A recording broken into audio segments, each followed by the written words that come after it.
The rise of Chalino Sanchez would kickstart an entire wave of new regional Mexican artists.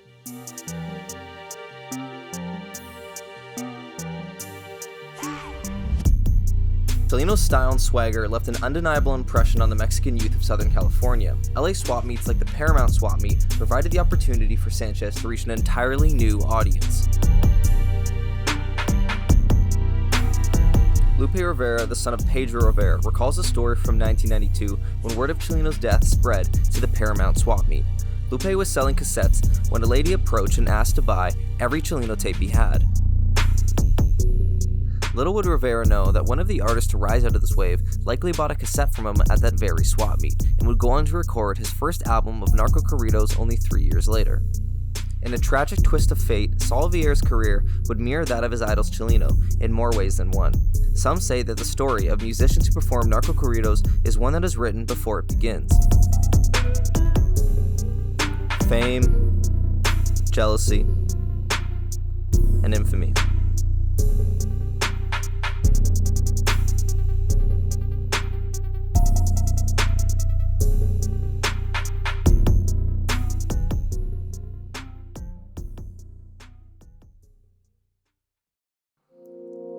Saul Viera was born in Paramount, Los Angeles on Valentine's Day 1975 to parents of Mexican descent.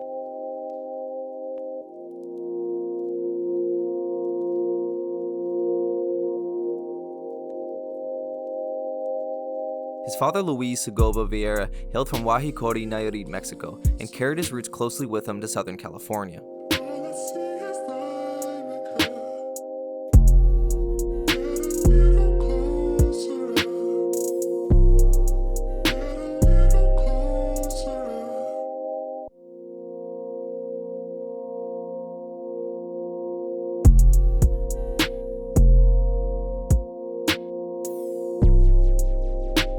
Saul recalls his father often playing traditional Mexican music throughout the house and fighting with him to turn it down.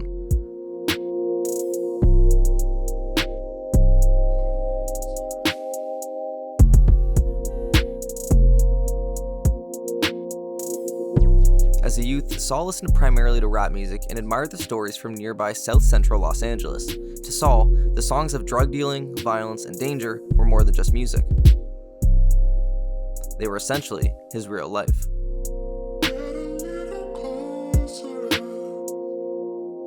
Viera attended Paramount High School and had an upbringing surrounded by violence and tragedy.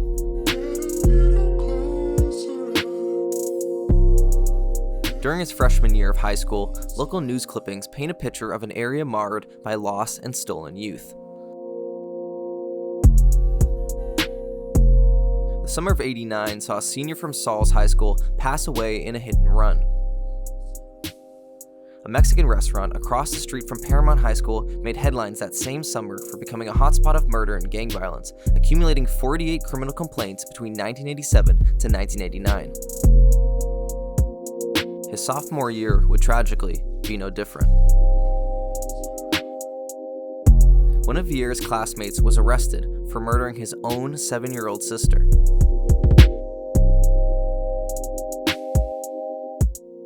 Less than a year later, another younger classmate passed away in a shooting accident.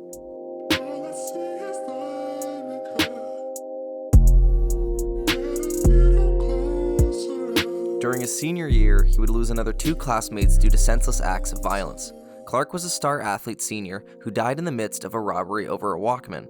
Loretta was a junior who died that same year as a result of a gang crossfire.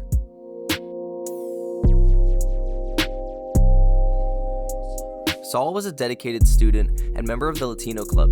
Although Saul favored rap music, the corridos of Vicente Fernandez and Chalino Sanchez is said to have caught his attention.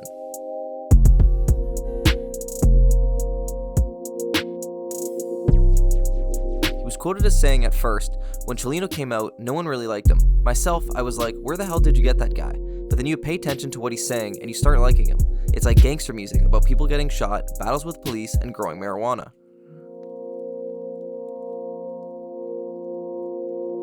Viera graduated high school the same year that Chalino Sanchez was murdered and would be immediately drawn into his footsteps. While working as a courier, he often visited El Parral, the same place that Chalino gave his first performance in 1991. During a slow night at the club, he was urged on by his friends to go up on stage and perform with the house band. According to accounts from that night, Viera showed an immediate flair for performing.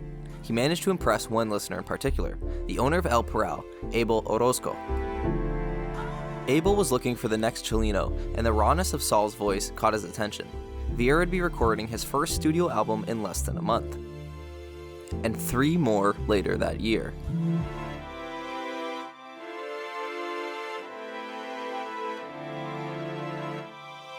Viera took the stage name of El Gavilancillo, meaning the hawk.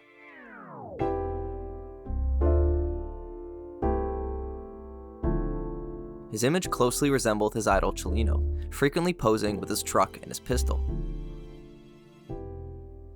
Viera was not known for having many vices and kept a relatively low profile aside from performing. Coupling this with a tireless work ethic, Saul recorded an astounding 15 albums between 1995 and 1998.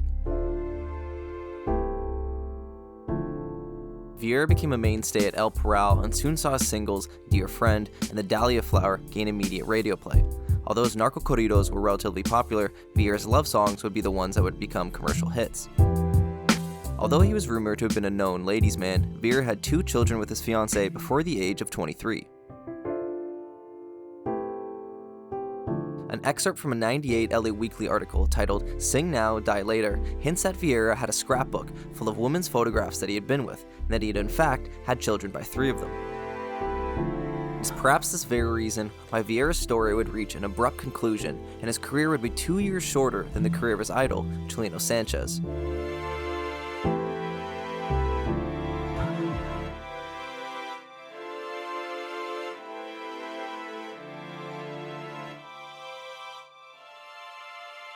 Viera was exiting a Denny's with his fiancée in Bellflower, California, when he was stopped by an armed gunman in the parking lot.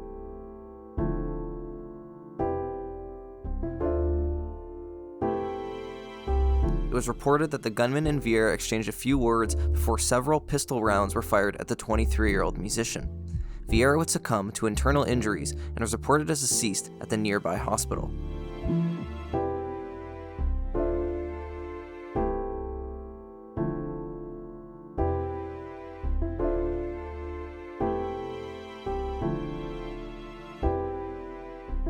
The motive behind Viera's shooting is not publicly known, although the most popular theory is that Viera was struck down by an angry boyfriend, and that his womanizing had caught up to him.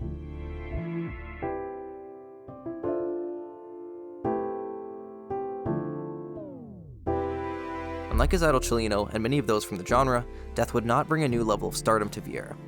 It seems that Viera's career was cut short tragically premature, and he would never manage to step outside his idol's shadow.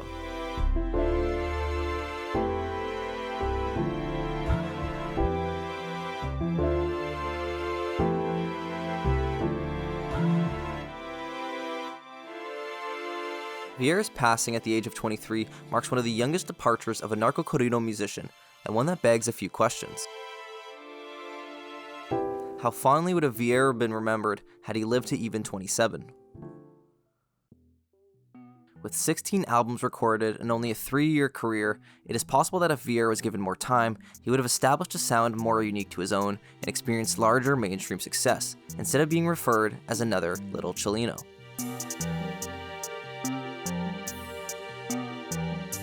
But instead, the story of Saul Viera remains a cautionary tale for young musicians everywhere. It can take but one moment or mistake to derail your career, and in some cases, put you in serious danger.